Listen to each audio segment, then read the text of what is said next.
Welcome to Self-Publishing with ALLi, proudly sponsored by Book Vault.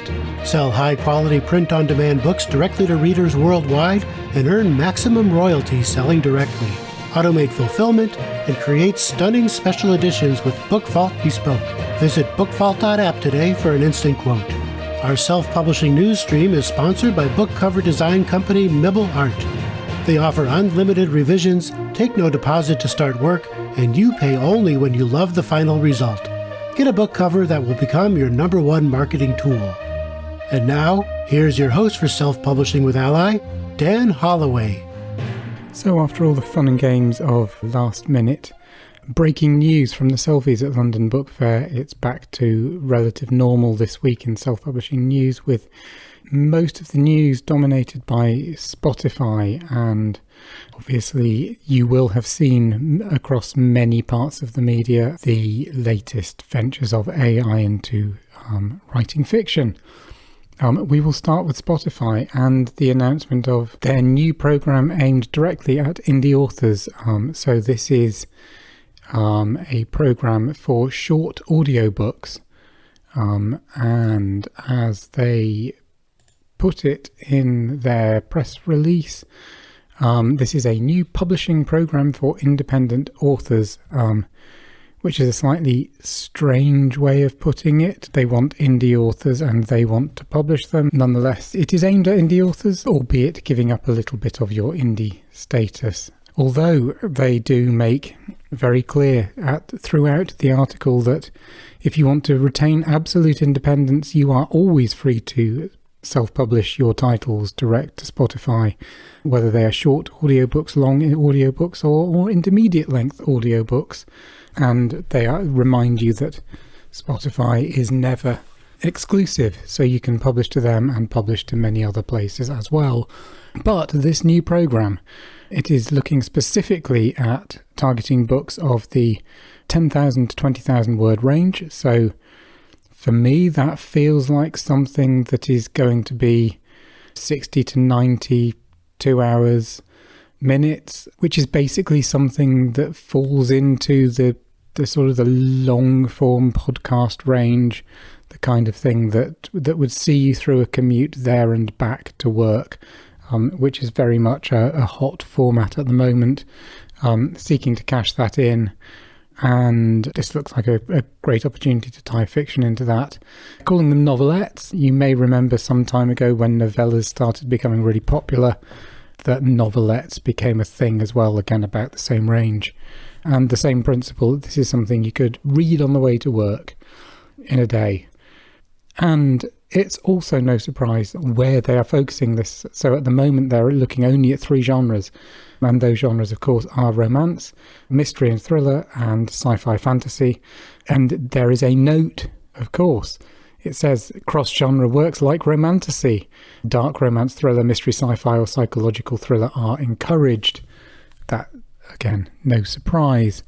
So what do you get if your books are chosen? So this is submissions. It's a gate-kept process. So they're looking for books that they think is really going to fit their readership or their listenership, and then they are going to, as they put it, publish the audiobook. Includes paying in advance and royalties, managing all aspects of production and distribution to major audiobook retailers. They do make clear this does not affect the ebook rights, this does not affect the paperback rights, so even if you are accepted with them, you can still self-publish in those other formats. Exciting program. Very much hoping to see some ALLi titles there. And as I say, a reminder at the end of their piece, and I will end with that reminder as well, that if you want to publish direct to Spotify, you can do through Findaway Voices. You also, of course, as I mentioned last week, can do so through 11 Labs if you want an AI-generated narration. And that segues into our other topic this week, which is AI's latest venture into the world of storytelling. You will, I am sure, have seen Sam Altman getting very excited that his new AI model, which he calls an AI model that is very good at creative writing, as he puts it. Oh, sorry, no, it says it's good at creative writing. The very is clearly yet to come. he posted an extract on X of a short story that is being called The Machine-Shaped Hand. And this was in response to a prompt which was, please write a metafictional literary short story about AI and grief. So that's really quite a short prompt. And he says this is the first time that something written by AI has, in his words, really struck him. And it has struck other authors too. So The Guardian has a lot of authors' reactions to this. They are pretty much what you would expect. They all focus on the fact that this is written by AI. Tracy Chevalier has a really interesting insight that she says if this had been handed in by someone on her MA course, she would say they are a really promising student, but because everyone knows it's written by AI, you expect people to say something else. And this struck me in general about the comments is, I wonder what people would have said if they hadn't known it was written by AI. It's a piece of metafiction. It's exactly what it says on the tin, what the prompt has asked it to do. Interestingly, it has a protagonist called Mila, Mila, and that sort of was the first thing that to me really smacked of Milan Kundera, who is obviously one of the most famous writers of metafiction of recent times. This read a lot like a Milan Kundera short story, the way it handles the subjects of grief and metafiction, and the way that the narrator breaks the fourth wall and yet somehow manages to draw the reader in, and so on. I am sure that there may have been Milan Kundera in the training of this model. Jeanette Winterson is an interesting responder because she really likes the piece. She says it moved her. Interesting, I have to say I found the piece to be quite emotionally powerful. There are a lot of people who aren't going to like that. There are a lot of writers who will say it's not actually powerful because it's derivative and therefore it can't be. It is indeed, as several people have pointed out, it really is redolent of students, but then this is a student kind of AI.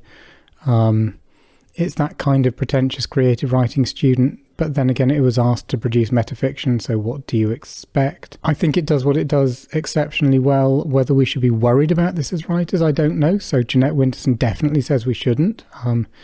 She thinks that what she calls alternative intelligence that is illustrated by something like this is actually quite a healthy thing, because it can help to give us alternative perspectives on the world. As someone who thinks of themselves as a teacher of and expert in kinds of creativity, I think I very much see where she's coming from. For me, creativity is about how you combine things that already exist to form something new. That is clearly what this kind of AI language learning model does.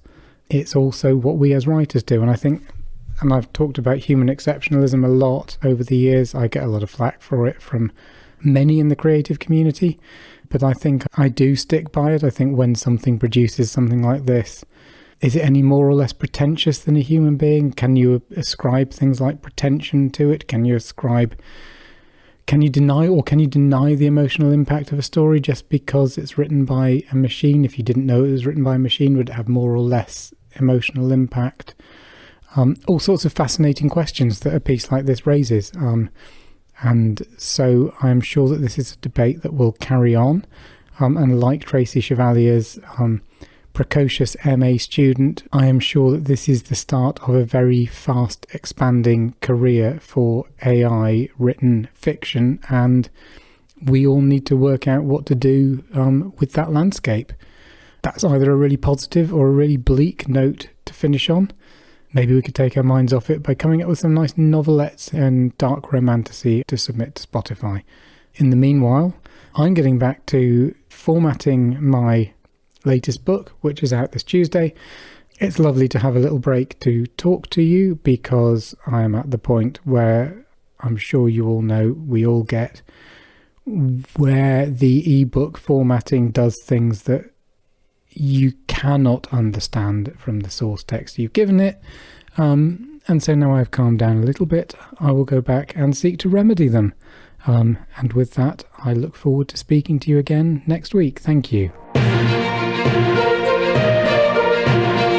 You've You've been listening to Self-Publishing with ALLi, proudly sponsored by Book Vault. Sell high-quality print-on-demand books directly to readers worldwide and earn maximum royalties selling directly. Automate fulfillment and create stunning special editions with Book Vault Bespoke. Visit bookvault.app today for an instant quote. Our self-publishing news stream is sponsored by book cover company Mibble Art. They offer unlimited revisions, take no deposit to start work, and you pay only when you love the final result. Get a book cover that will become your #1 marketing tool. And if you haven't already, we invite you to join our association and become a self-publishing ally. You could do that at allianceindependentauthors.org.